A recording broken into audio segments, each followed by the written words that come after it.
Well, folks, we're here already. The last day of Special Projects Pack number 5 is upon us with another nostalgia hit, this time around for the Honda S2000 based, the 1999 shape, of course, Honda, into the Spoon S2000 race car from the past of the franchise. This was always one of those race cars that was kind of easy to get lost in the shuffle. Certainly wasn't one of the quickest race cars around in the older games. But it always had this charm to it. It was one of those cars which I always liked because these smaller, less appreciated categories or styles of race car, which Gran Turismo always used to pepper in, which to be honest they kind of don't anymore.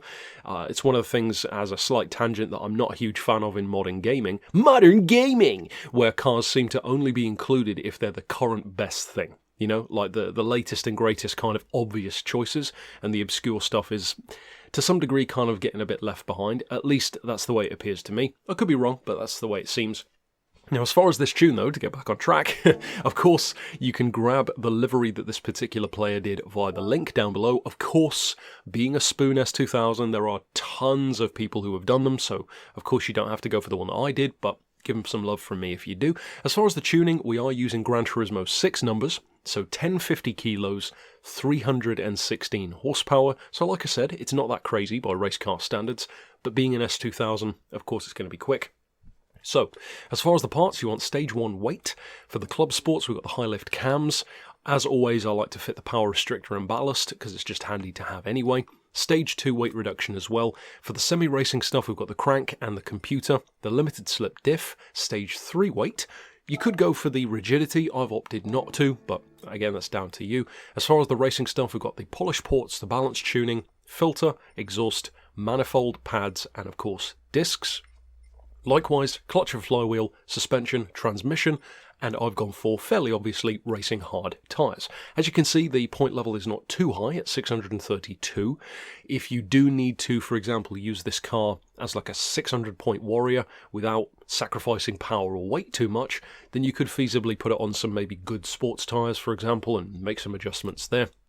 As far as the extreme stuff, nothing is fitted, and likewise with the ultimate stuff. So you could go for, once again, the carbon prop shaft. It's, it's one of those things you could go for it. I mean, let's fit it now, just for the sake of it. You don't necessarily have to, but I'll leave it down to you.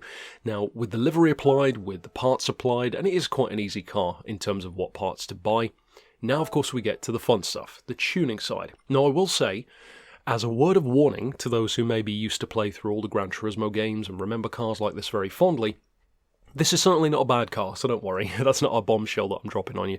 But I will say that very much so, not to the same degree, but very much in the same vein as the C2 Corvette race build that I did, of course, in this same pack, this car does not feel like it used to. Because cars like that C2 Corvette race car, like the Spoon S2000, in my opinion, they used to feel almost like cheat codes. Like they were so good, or at least I remember them being so good, that they were kind of just like they were on rails. They had so much grip, sometimes too much.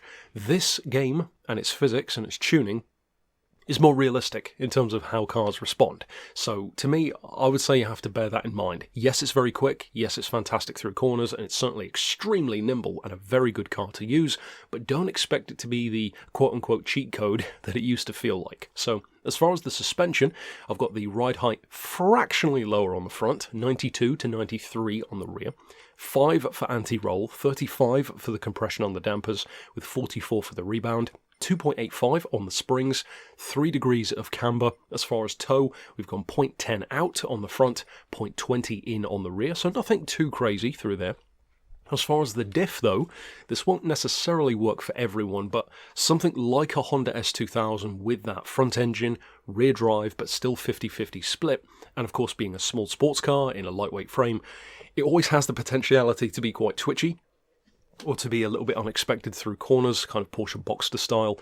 So this, like I said, won't be to everyone's taste, but for me, I like a 1010 on that particular diff setup. I find that that's a nice balance between not sacrificing its turn-in ability and its, sheer nimble threading the needle precision, but it also makes it a little bit more controlled, a bit more composed, and a little bit more predictable, which is essentially what you need for a long distance or endurance style racing machine if you do indeed use it for that. For the auto setting on the transmission, I've gone for 260 kilometers an hour, which is more than enough most of the time, up around the 160 mile an hour region. Of course, you could adjust that if you want to use it on a higher speed track. You may struggle against other race cars with 316 horsepower, but give it a go. For the ballast, to bring us up to that 1050 weight, you want to add 34 kilos. I've actually left it in the middle. Now, I did experiment because this car has a perfect 50-50 split, which means that it takes, I think, like 15 points either way to actually shift it into like a 49-51 or vice versa. So I experimented with putting it a little bit more toward the front to make it more like a traditional front-engine rear-wheel drive car, and I tried putting it a little bit toward the back to make it a bit more like a prototype, a 49-51, like LMP kind of weight distribution. Personally, both had their merits, but I find that being in the middle is at least the best of the three overall. There are certain advantages to the other two, but give it a try. I would recommend trying that, because you've got 34 kilos of ballast in an otherwise very lightweight car, so moving it around has a drastic result. So play around with that. I really would recommend it. For the rear downforce, unfortunately we can't adjust that. Again, a big change from the past. And even on the front, 100 isn't bad, but I seem to recall the car would have had a lot more downforce than that, and of course that's going to make a huge difference on the actual racing version that we used to have. And then, of course, as far as over here, you can see all of the other good stuff that we fitted. But we are taking it out to Tsukuba, an appropriately Japanese and an appropriately tight circuit for a car with these kind of tendencies and abilities.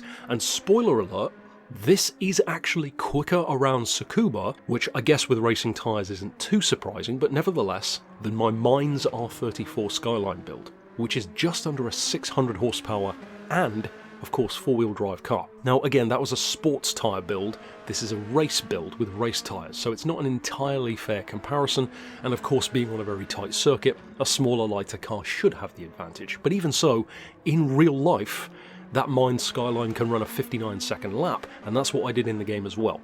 This beat that. This was like a almost 59 dead lap for me, something like that, or maybe a 59.2. I have no doubt, no question whatsoever that other players will definitely be able to go even quicker, of course. And as far as actually using the car, of course it's incredibly nimble through corners. I actually find that this car does its best work in the tightest of corners, like hairpins.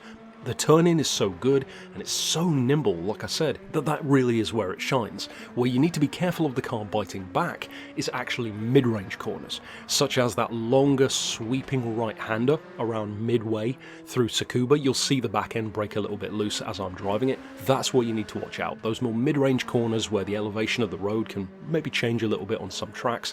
That's when the back end can try and break loose a little bit, more traditional sports car style. But if you do decide to use it, it's definitely a highly competitive car, maybe even more so if you put it on lower tyres and use it in road racing events.